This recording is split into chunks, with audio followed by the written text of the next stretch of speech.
Hold on to your bucket hats. Reading Festival's back. I don't know if anyone else has seen this. It's time to get excited about Reading Festival this year. Sorry, my voice is super croaky. This is very strange. It's very early in the morning and I'm camping and I feel like I'm broken. This time of year, we're supposed to be in Richfield Avenue drinking copious amounts of very, very cheap beer that we paid far too much money for, watching some of the world's most incredible bands and acts. And we're not because of COVID-19. Everything's been cancelled. It's been really hard. This channel has been taking a serious decline recently, partly because I've been very, very busy with work, which is a good thing. But just when you thought all hope was gone, I see a tweet yesterday saying, just so you're aware, we're getting news next week. And I got a little bit excited. Then we get onto our email. I get an email through. If you sign up for Reading and Leeds, then you get the email through and VIP it, because then you get a notification when it comes through. Hold on to your bucket hats. It's been an eerily quiet summer this summer, but we're about to bring some noise. 6:30 on Monday, we'll share a first look at Reading 2021, including a truly game-changing, perspective-shifting festival update that you won't want to miss. So, there we go. Radio 1, 6:30 on Monday afternoon. I guess we'll do a live stream. Video over. Of course not. Melvin Benn, the owner of Reading and of Festival Republic, who run Reading and Leeds, went on to be interviewed by the NME yesterday. There's all sorts of this interview goes over. Some very, very big news regarding how Reading's going to operate next year. This would normally be when scores of enthusiastic youngsters are on the site for the best weekend of their lives. Starting with a little dig at Glastonbury, where it says there's been more Reading festivals than Glastonbury festivals, but we don't celebrate our heritage in the same way. Reading and Glastonbury started in the same year, but we don't take time off, and there have been a lot more Readings in that sense.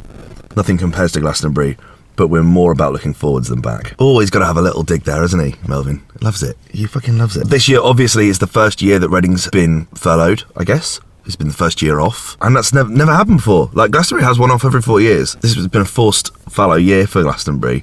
But this forced fallow year for Reading, it's the first time that's ever happened. He goes on to be interviewed by the NME, where he talks about how he was most excited to see Rage Against the Machine this year because they're just an amazing, amazing act. And then goes on to say when they announced them, they used some of the 1996 footage because they're utterly extraordinary. There are 180 people per minute coming over the barrier for crowd surfing. That's crazy. He goes on to praise Billie Eilish for having an amazing set last year. If you were at Reading and Leeds 2019, Billie Eilish just fucking shut down the main stage during the day. It was absolutely crazy.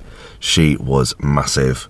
And then he goes on to be asked the question, is there anything you're innovating for Reading and Leeds 2021? COVID has given us a year off, so innovation for the next year is testing. Everyone will be tested. We're also going to reproduce the main stage twice. What was the second stage is going to be elevated to an equal stage with the same presentation. What that really allows us to do is book 6 acts as the headliners. They then go on to say whether they think that's a worldwide first. I don't think that is a worldwide first. There are lots of other people with 2 main stages, Glastonbury being one of them. When we took over Reading Festival in 1989, the idea that there would even be 2 stages of acts playing at the same time was innovative. People were like, 2 bands playing at once? You can't do that. We're like, yeah, we can, just watch. Now festivals have hundreds of stages at once. So will all 6 headliners go on to be equal level? Yes, very much. A lot of festivals have just taken to their lineup from this year into 2021. Is that not the case with Leeds? No. So that isn't the case. It was very clear. I was very clear and determined about that. The idea that the 2020 lineup would work perfectly well for 2021, no, it's not happening. For Reading and Leeds, we just wiped the slate clean and started again. There'll be one headliner that will repeat, but that's the only one. Someone asked me if we should just book the same thing, but we've never done that. So why would we start to do that? We'd be a year out of date. So that's quite big there. So what they're saying is only one person will make up the 6 headliners for next year. We go on to this more in a minute. Is the whole lineup in place? Yes. We're announcing everything next week. The lineup will be going up on Monday. WTF Series 3 will start on Monday. Well, it won't start on Monday. It'll start next week at some point. Every single headliner is a first-time headliner. We've got no legacy act. We've got no Foo Fighters. We've got no Kings of Leon. There will be no Red Hot Chili Peppers. There will be no Arctic Monkeys. There will be no 1975. There will be no massive bands. All of them are first-time headliners. That is fucking exciting. When asked if there'll be a lot of acts lower down in the 2020 bill we're returning, he says, of course there will be some. There's a pile of acts that would have just scraped to the bottom of the bill 2020 who are now demanding to be heard by thousands and thousands of people. I take it that's people like Blocks and Seagulls, Denzel Curry, Headie One, lots and lots of those acts that are kind of smaller are now going to be much bigger. There will be some acts that are now on an entirely different slot or stage because of their elevation. And that's something that happens across Reading, right? Like, that happens all the time. That's not a new thing. That happens all the time. We see people play consecutive years on the trot and just keep working their way up to bigger stages. Biffy Clyro did that. They played every stage at the time before the headline. When asked about the genres, he says that he thinks he's got the mix right. It's the most encompassing and inclusive Reading and Leeds lineup ever. The double main stage allows us to offer that. There's no shortage of great music, and our bill is in great shape. When they ask about the current climate of the festival season next year, I'm very confident that it's going to happen, and I'm very confident it's going to be remarkably similar to what it's always been like. There are some things you cannot change. You cannot change a bunch of 16-year-olds to go carefully with social distancing. They just go, fuck Melbourne. They would. You know what? I'd be really pleased if they said fuck off Melbourne, because that's what I'd want them to say.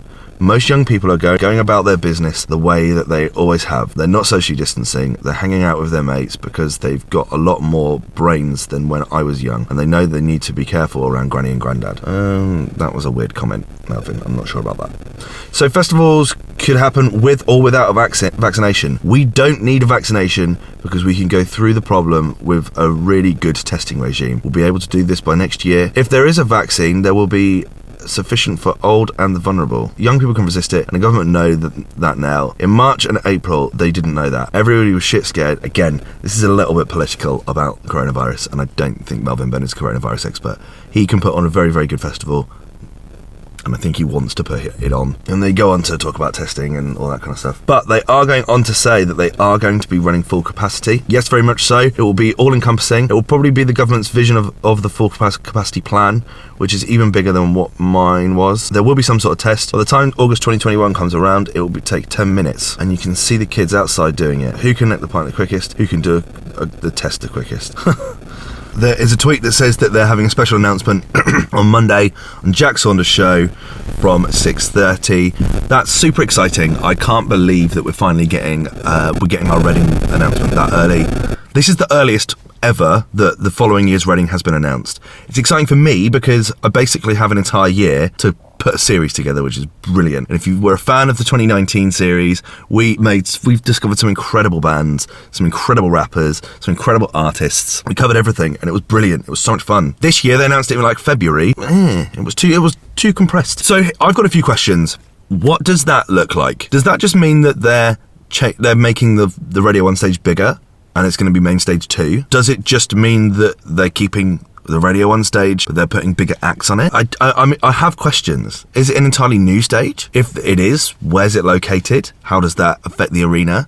I'll maintain that the Radio 1 stage, in its stature and in its size, is my favourite venue in the entire world. It is brilliant. I love the sound, I love the energy that you get in there. What I love about it is that it's for new and exciting bands to really cut their teeth, and rappers. I've seen some incredible rappers in there, so it's not just bands. So I would be really sad if they got rid of that altogether. It would be really sad if they got rid of that altogether, because it's such a good venue.